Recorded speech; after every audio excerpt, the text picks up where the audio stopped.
Good morning बच्चों। आज मैं आपको क्लास 7 विषय गणित अध्याय 10 और अभ्यास 10.5 यानी कि 10.5 और पार्ट आपका 5 है। इससे पहले मैंने पार्ट 4 में आपको एक्सरसाइज 10.4 आपको भेजी थी।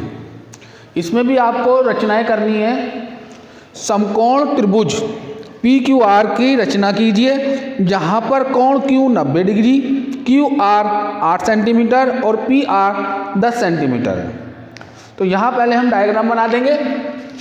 क्वेश्चन नंबर 1, डायग्राम में हम समकोण त्रिभुज बनाएंगे।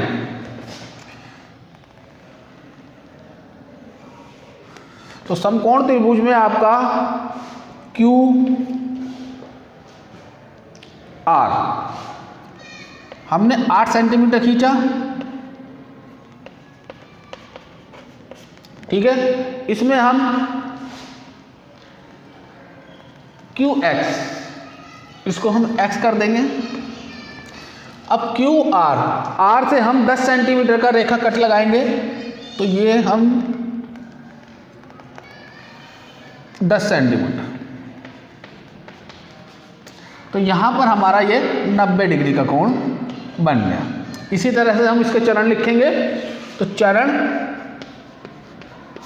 1, रेखाखंड QR 8 सेंटीमीटर खींचिए। रेखाखंड QR 8 सेंटीमीटर खींचिए, ठीक है। चरण 2, बिंदु Q पर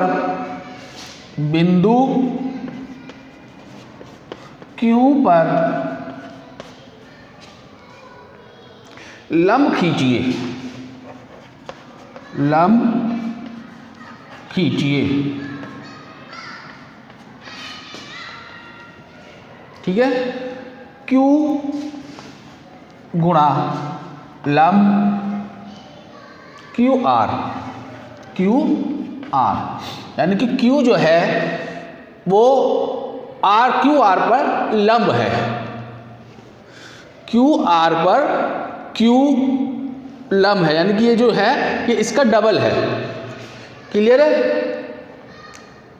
उसके बाद चरण 3,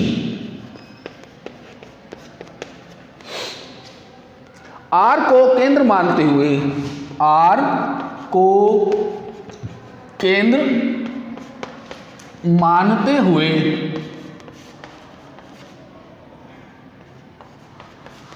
को केंद्र मानते हुए 10 सेंटीमीटर त्रिज्या का चाप खींचिए। त्रिज्या का चाप खींचिए, ठीक है। चरण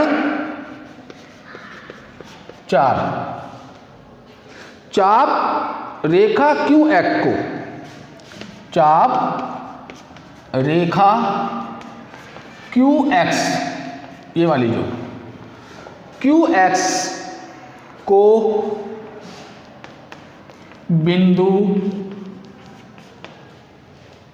P पर काटता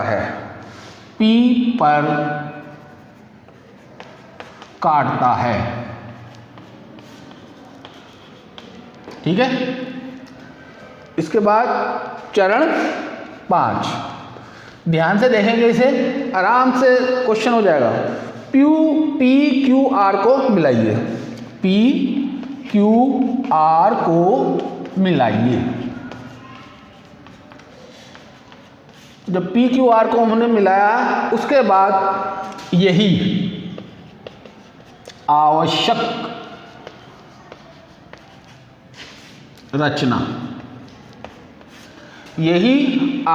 रचना समकोण त्रिभुज PQR है। क्लियर है?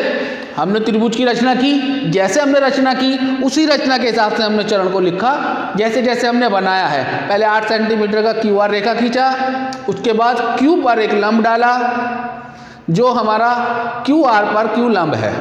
उसके बाद आर को केंद्र मानकर 10 सेंटीमीटर का त्रिज्या का एक चाप खींचा, ये चाप खींचा हमने। उसके बाद चाप रेखा क्यू एक्स को बिंदु पी पर काटता है, तो अब ये बिंदु हमारा पी हो गया। फिर पी क्यू आर इनको आपस में मिलाया और उसके बाद आपका ये रचना तैयार हो गई। क्लियर है? अब देखिए क्वेश्चन नंबर 2। बिल्कुल इसी तरह से आपको क्वेश्चन 2 भी आपको ऐसे करना है। जो जो चीज़ वो कह रहा है वो चरण आप लिखते चले जाइए। पहले आप रफली डायग्राम बना लेंगे, उसके बाद उस क्वेश्चन को आप कंप्लीट करते चले जाएंगे। इसी तरह से आपको क्वेश्चन भी करते जाना है। अब क्वेश्चन नंबर 2 देखिए। Question number 2। अब क्वेश्चन नंबर 2 में भी आपको एक समकोण त्रिभुज की रचना कीजिए। कर्ण 6 सेंटीमीटर और लंब, जिसका कर्ण 6 सेंटीमीटर लंबा है और एक पाद 4 सेंटीमीटर लंबा है, यानी कि उसके पैर नीचे की तरफ के। तो अब सबसे पहले हम एक डायग्राम बना लेंगे। ई एफ, ठीक है, जो हमारा 4 सेंटीमीटर है। ई एफ ये हमारा 4 सेंटीमीटर है। इसके बाद एक लंब डाला हमने यहां से,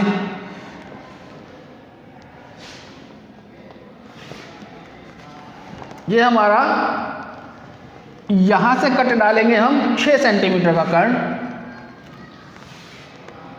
6 सेंटीमीटर जो ये कट लगा है यहां पर, ठीक है। तो ये हमारा x है, तो 6 सेंटीमीटर ई एफ। अब ये जो कट रहा है ई एफ, तो D पर हमने इसको काटा। क्लियर है? ये हमारा 90 डिग्री का समकोण, समकोण जो होता है 90 डिग्री का होता है। तो इसको भी ऐसे करेंगे। चरण 1, सबसे पहले हमने क्या करा, रेखाखंड, रेखाखंड ई एफ 4 सेंटीमीटर खींचिए, ठीक है। अब रेखाखंड ई एफ 4 सेंटीमीटर खींचिए। फिर चरण 2, बिंदु ई पर, बिंदु ई पर, बिंदु ई पर चांदे की सहायता से, चांदे की सहायता से, ठीक है, चांदे की सहायता से 90 डिग्री का कोण, 90 डिग्री का कोण खींचिए।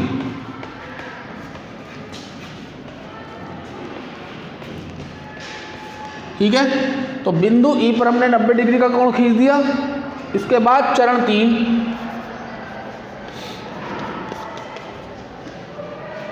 बिंदु F को केंद्र मानते हुए, बिंदु F को केंद्र मानते हुए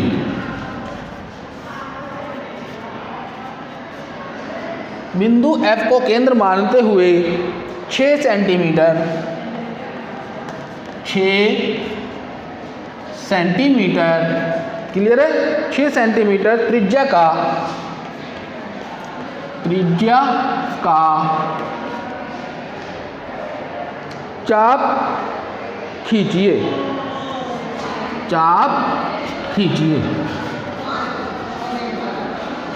क्लियर है? तो हमने 6 सेंटीमीटर का चाप खींचा। चरण 4,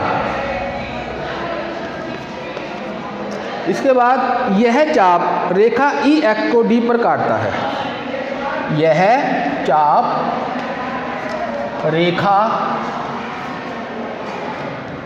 ई एक्स को डी पर काटता है।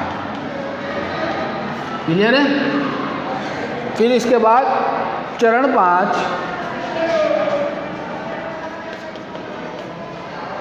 डी तथा एफ को मिलाएं।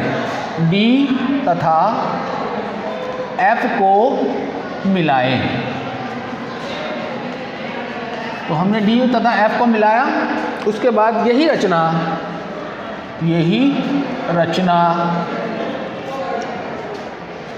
समकोण त्रिभुज DEF है। DEF है। क्लियर बच्चों? क्वेश्चन नंबर 3 है समद्विबाहु, तो इसको भी आप ऐसे ही करेंगे। तो इसी के अकॉर्डिंग आपको क्वेश्चन नंबर 3 भी करना है, इसको देख के। तो ये आपकी एक्सरसाइज मैंने कंप्लीट करा दी। इसके बाद नेक्स्ट एक्सरसाइज या नेक्स्ट चैप्टर मैं आपको नेक्स्ट वीडियो में समझाऊंगा। Thank you.